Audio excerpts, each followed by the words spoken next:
කොහොමද මගේ යාළුවනේ? ඔන්න පොඩි සරල වාක්‍ය දෙකක් ගෙනාවා. බලමු මේ වාක්‍ය දෙක.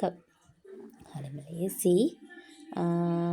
මේක ගොඩක් ලේසි වාක්‍ය දෙකක්. මොකද්ද? මම යනවා. කොහොමද කියන්නේ? මම යනවා. මම යන්නම්. මේක සරල වර්තමාන කාලයත් අනාගත කාලයක් හංගවන වාක්‍ය දෙකක්. මේක හරිම සරලයි. මම යනවා නම් I go. මම යන්නම් I shall or will. Go. මම යන්නම්. හරිම සරල වාක්‍ය දෙකක්.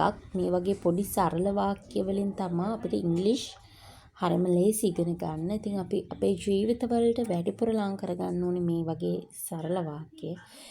ඒවට ආස කරන්න ඕනේ. එතකොට තමයි මේ භාෂාව ඉක්මනට ඉගෙන ගන්න පුළුවන් වෙන්නේ.